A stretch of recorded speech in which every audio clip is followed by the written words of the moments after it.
It's very easy to yield. No, we had a small, I don't know, I suppose it was family values which was most important.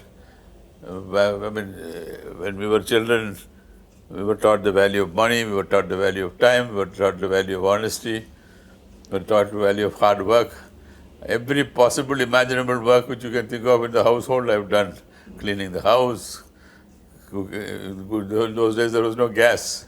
So lighting up a kitchen with firewood sticks is not a joke. I've done that. Draw water out of the well, there was no pump set. You have to draw water with a rope and bucket. Buckets and buckets of water, draw water out of the bucket, wash the cow, clean the cow, cook, milk the cow, you name it. There is no work which we have not done. Work was not at all something which was what shall we say, unedifying. All work was edifying work. So the values which we learned was, and then my father taught me very, very early in life to start reading the Gita. And I can tell you that if there are any portions of my life which I have molded on, it is parts of the Gita. Sir, I also read somewhere that one of the first things that you did when you entered the office of the Election Commission was to remove all the pictures of gods and goddesses there. Given that you are such a spiritual and religious person personally, how difficult is it to keep these two completely? It is not at all difficult. You see, spirituality does not mean demonstrative spirituality. You don't have to go to a temple and stand in front of the deity. I'm not saying that those who go are wrong people or doing anything wrong. But you can be spiritual without necessarily being at the temple. You can be spiritual by being in your own house, in your own place, in your own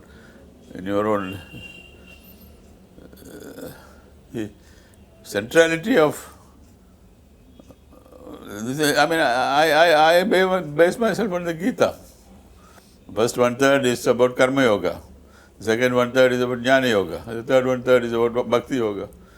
You can reach God either by Karma Yoga, doing your work. You can reach Him by intellectual means, Jnana Yoga. You can reach Him by Bhakti Yoga, by surrender. Any one of these three. I have practiced this in my own way, in my own little place. One doesn't need practices, pictures of gods in conference rooms in order to be religious. Absolutely. So let's come to your days as the election commissioner of this country. Yeah. Could you talk to us about that? You see, though there are people who disagree, who think that I have yearned after the job, I got into the Chief Election Commissioner's job by sheer accident. In November of 1990, when Mr. V.P. Singh stopped being Prime Minister, Chandrasekhar became Prime Minister, Chandrasekhar called me and said he would like to give me some job. So they were searching around for a job. Tried various alternatives, nothing worked out. And finally, unfortunately for everybody, Mr. Peri Shastri was the previous Chief Election Commissioner, expired suddenly. So I was asked whether I would like to become Chief Election Commissioner. I said, sorry, I don't want to be Chief Election Commissioner, because before 1990, the only time I had done an election was in 1967, when I was collector of Madurai. Between 1967 and 1990, I had nothing to do with elections for 23 years. So I said, I'm not really interested. But then varieties of circumstances conspired. I consulted Mr. Rajiv Gandhi. He said no. I consulted Sri Venkatraman, not as President of India, but as somebody who was my benefactor, whether I should take up the job. He said no. I consulted my brother. He said no. I consulted my father-in-law, who was a scientist. He said, his astrologer said, I would accept the job and sit on it like I was sitting on a bunch of thorns. I consulted or sought advice from the Acharya of Kanchi. He said, take it up, it's a job of great dignity. That's how I got into the job of Chief Election Commissioner in December of 1990. 1 month later, I thought I had enough of it. I went and told the Prime Minister, I said, please let me go, I don't want this. He got annoyed, saying, how can you decide within a month? Another month later in January, I went back again and I said I want to quit.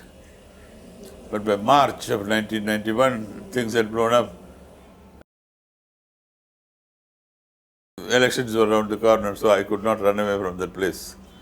So I had to continue and do the elections. That is how I got into the Election Commissioner's job.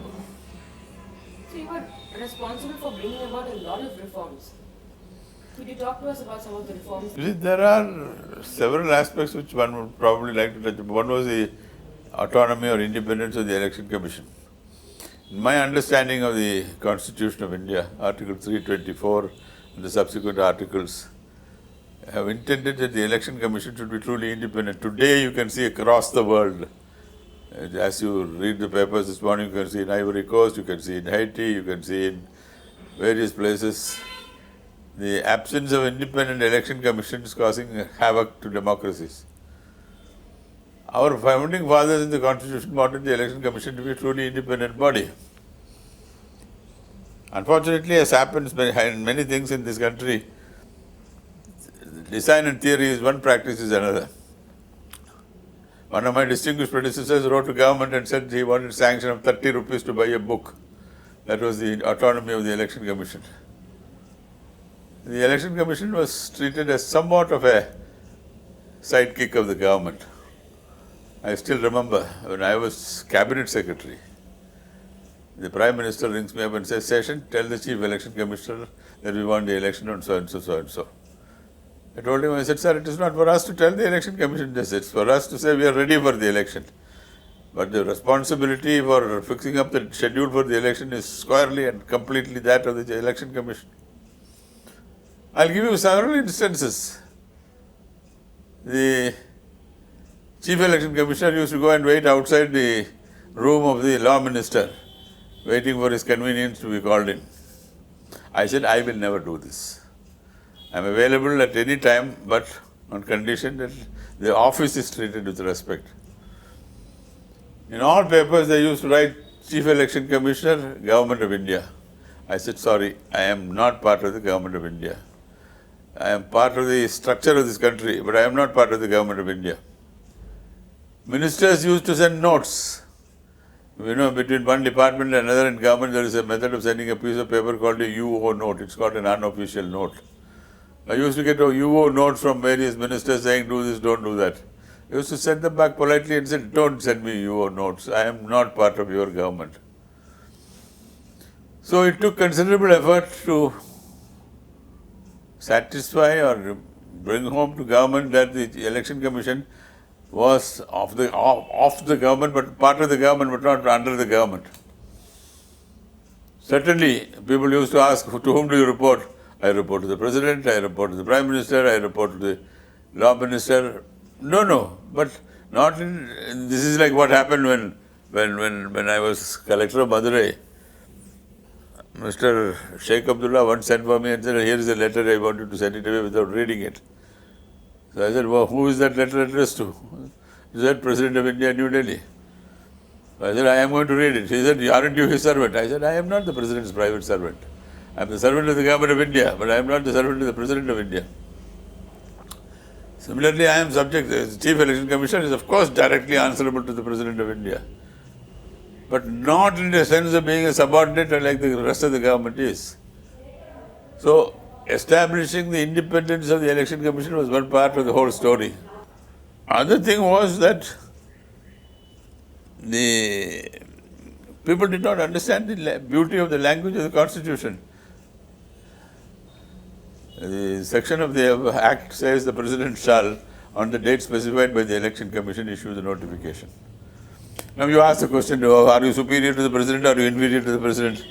If the section says the President shall, on the date specified by the Election Commission, issue the notification, who is the master, who is the servant? That doesn't mean that the Chief Election Commissioner sits on top of the President of India. But on matters relating to election, what the Election Commission says is the law. And repeatedly court judgments have said that while the elections are on, nobody should disturb the Election Commission. Nobody should interfere with the process of the election. No, this has been lost sight of. And through the years, elections had become a joke. Elections had become big tamashas, elections had become rowdy, elections had become all kinds of things. There was a joke called the limit on election expenses. When I was Chief Election Commissioner, the limit of election expenses for a parliament seat, Lok Sabha seat, mind you, was 1.5 lakhs. Now you can't send a postcard to each voter with 1.5 lakhs of rupees because there are more than 1 million voters in each constituency. You can't send a postcard. I asked the government to raise it. In a rare moment, Mrs. Gandhi in 1975 went and got the law amended to say that the expenses incurred by party and friends need not be included in this limit. Therefore, people used to spend money, and I spent crores of rupees. I asked the candidate, where did you spend the money? He said, I didn't spend it, the party spent it. I didn't spend it to my... So the election expenses. Then there was a thing called the Code of Conduct. It had become a joke. The Code of Conduct was not written by me. Code of Conduct was written 15, 20 years before I ever came into the Election Commission. I only issued a reprint of the book with the forward saying, here is a reprint of the book, please read it and follow it. It said very ordinary things. He said, you shall not abuse the rival candidate's father and grandfather. You shall not misuse religion. You shall not misuse money. You shall not misuse government facilities. Things which are fairly obvious. But I said the Code of Conduct will be implemented in letter and spirit. So we did devise ways and means of doing it. We got, for example, election observers for the first time in such large numbers. Senior officers of the rank of Joint Secretary to Government of India were made observers in each constituency, 1, 2, 3 for each constituency. So, Code of Conduct, trying to curtail the expenditure, trying to use misuse of government facilities. Misuse of government facilities was rampant. Staff cars and aircraft and guest houses and whatnot. The guest house would be available only to the government party and its people, not to the opposition. So I said no. It should be available equally to both sides. Government cars cannot be used during election time. Government aircraft shall not be used during election time. The only exception was of using aircraft was the Prime Minister. Because the Prime Minister, even when he is doing election work, is still the Prime Minister of India and he has to deal with emergencies. So, establishing the financial independence, establishing the physical independence of the Election Commission, Code of Conduct, law, expenses. Across the board we tried all kinds of changes to the election law.